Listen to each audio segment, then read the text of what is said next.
बिहार के मुख्यमंत्री नीतीश कुमार आजकल कुछ बदले बदले दिख रहे हैं। पिछले एक साल से नीतीश कुमार के शारीरिक और मानसिक दोनों स्वास्थ्य पर काफी सवाल उठ रहे हैं। डॉक्टर मित्र हैं जो परिचित हैं, परिवार में भी तो डॉक्टर हैं, वो कहते हैं कि ये डिमेंशिया के लक्षण है। अच्छा। मतलब उम्र बढ़ने के साथ बहुत लोगों में इस तरह का याददाश्त की समस्या होने लगती है और कुछ वंशवाद की राजनीति होती ही है। तो नीतीश अपने बेटे निशांत को बनाएंगे। हाँ। अब इसमें तो बिहार के मुख्यमंत्री नीतीश कुमार आजकल कुछ बदले बदले दिख रहे हैं। कभी बच्चों की तरह हरकतें करते हैं तो कभी ऐसा लगता है कि कोई नीतीश कुमार को कहीं कुछ खिला पिला तो नहीं रहा है। इसी बीच चर्चाएं ये भी शुरू हो गई हैं कि उनके बेटे निशांत राजनीति में आ सकते हैं। आखिर इसकी जरूरत पड़ क्यों रही है? देखिए, इन तमाम सवालों के जवाब हमें देंगे पूर्व आईपीएस अमिताभ दास। चर्चा के लिए हमारे साथ मौजूद है। सर, आपका स्वागत है। सर, देखिए, नीतीश कुमार जी का भी एक वीडियो मोदी जी के साथ वायरल हो रहा है कि स्याही उनकी जो लगी वोट डालने के बाद, उसको देख रहे हैं बड़ा अजीब तरीके से। तो क्या कहना चाहेंगे, क्या लग रहा है आपको कि नीतीश कुमार के बेटे की राजनीति में एंट्री और नीतीश कुमार की जो इस वक्त कंडीशन है, क्या दोनों का क्या तालमेल है? तालमेल तो देखिए पूरा है। देखिए, इसकी बातचीत तब शुरू हुई जब 29 जून को, यानी कि आज से 10 दिन बाद, जदयू की राष्ट्रीय परिषद की बैठक बुलाई गई है नई दिल्ली में। जी सर। और पहले भी ऐसा हुआ है कि जब भी जदयू की राष्ट्रीय परिषद की बैठक हुई है तो कुछ बड़ा गुल खिला है, कोई बड़ा धमाका हुआ है। जैसे दर्शकों को याद होगा, एक बार जब आरसीपी सिंह थे राष्ट्रीय अध्यक्ष, फिर पलटू राम को लगा था कि हो सकता है ये भाजपा के साथ मिलकर कुछ खिचड़ी पका दें, तो आनंद फानन में राष्ट्रीय परिषद की बैठक दिल्ली में बुलाई गई थी। फिर वहां आरसीपी सिंह को चलता किया गया था, ललन सिंह को राष्ट्रीय अध्यक्ष बनाया गया। फिर उसके बाद एक समय ऐसा आया जब ललन सिंह पर पलटू राम को शक होने लगा कि कहीं ललन सिंह ना लालू यादव के साथ मिलकर कुछ खेल खेल दें। ऐसी चर्चा होने लगी थी कि तेजस्वी सीएम बनेंगे, ललन बाबू डिप्टी सीएम बनेंगे। तो उसके बाद फिर ऐसी बैठक बुलाई गई दिल्ली में और फिर उसमें ललन सिंह को चलता किया गया और खुद नीतीश कुमार अध्यक्ष भी बन गए। अब जब 29 जून को ये बात आ रही है तो उसमें कुछ कयास लगाए जा रहे हैं। एक कयास तो ये लगाया जा रहा है कि चूंकि ललन सिंह को कैबिनेट मंत्रालय मिल गया है मोदी सरकार में, इसलिए हो सकता है उनकी राष्ट्रीय अध्यक्ष पद से छुट्टी कर दी जाए और उनकी जगह संजय झा को राष्ट्रीय अध्यक्ष बनाने की चर्चा हो रही है। संजय झा आप जानते हैं अभी राज्यसभा एमपी हैं, पहले बिहार में जल संसाधन मंत्री थे, नीतीश के करीबियों में से हैं। और इस बार जब मंत्रिमंडल बना था मोदी का तो बहुत चर्चा थी कि संजय झा भी बनेंगे, लेकिन नहीं बने। तो एक चर्चा आ रही कि हो सकता है संजय झा को मतलब राष्ट्रीय अध्यक्ष बना के थोड़ा उनको सांत्वना दी जाए। और दूसरी चर्चा जो आपने अभी की कि उनका जो बेटा है नीतीश कुमार का, निशांत कुमार को राजनीति में लाने की बात चल रही है। निशांत कुमार ने बीआईटी मेसरा से, जो रांची में, वहां से इंजीनियरिंग की पढ़ाई की है और अब तक उसने काफी मतलब लो प्रोफाइल रखा है। मतलब ज्यादा उसको बहुत लोग उसका नाम भी नहीं जानते हैं, बहुत लोग चेहरे से नहीं जानते हैं, राजनीति से भी कोसों दूर रहा है और मतलब उसकी ऐसी पहचान नहीं है। और हमेशा ये आता था कि राजनीति में दिलचस्पी नहीं है, लेकिन अचानक पिछले, आप समझ सकते हैं, 15 दिनों से बहुत तेजी से मतलब इस चर्चा को बल मिला है। अब आप कहेंगे कि अचानक क्यों निशांत कुमार की जरूरत हुई? तो देखिए, पिछले एक साल से नीतीश कुमार के शारीरिक और मानसिक दोनों स्वास्थ्य पर काफी सवाल उठ रहे हैं। जैसे कि अभी दर्शकों को याद होगा, 3-4 दिन पहले वो मेदांत हॉस्पिटल में भर्ती कराना पड़ा था नीतीश कुमार को, क्योंकि उनके दाहिने हाथ में बहुत जोर का दर्द उठा था। फिर हड्डी रोग विशेषज्ञों ने उनको देखा, फिर एक समारोह में वो लड़खड़ा के गिरने लगे थे, फिर उनको सुरक्षा कर्मियों ने संभाला था।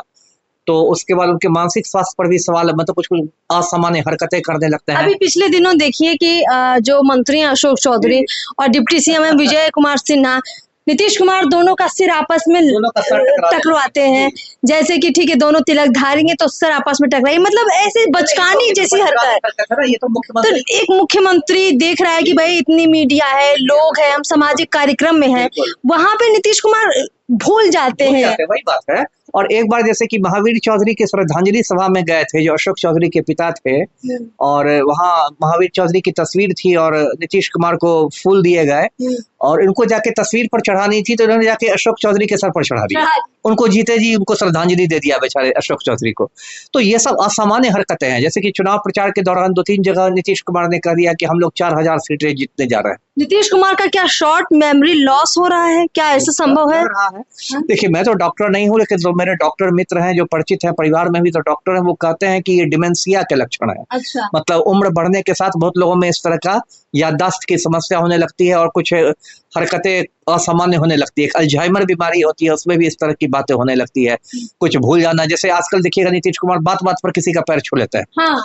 है ना। कोई भी मुख्यमंत्री प्रधानमंत्री का इस देश में पैर नहीं छूता है, लेकिन देखिएगा नवादा भी आए थे प्रधानमंत्री तो मंच पर नीतीश कुमार पैर छूने लगे। अभी दिल्ली गए तो नीतीश कुमार पैर छूने लगे। प्रधानमंत्री तो छोड़िए, एक अशफाक करीम जो राजद से उछल के इसमें जदयू में शामिल हुए, तो अशफाक करीम ने नीतीश कुमार को गुलदस्ता दिया, नीतीश कुमार ने उनके पैर छू लिए। ये और भी ज्यादा अचरज की बात है, क्योंकि ठीक है मोदी उनसे बड़े हैं ओहदे में, तो आपने छू लिया, लोगों को लगा होगा ये राजनीतिक हो सकता है, लेकिन अशफाक करीम का किस लिए? ये तो बिल्कुल हजम करने बात है। अशफाक करीम ना आपसे उम्र में ऐसे बड़े हैं, ना आप किसी ओहदे में बड़े हैं, वो आपकी पार्टी में।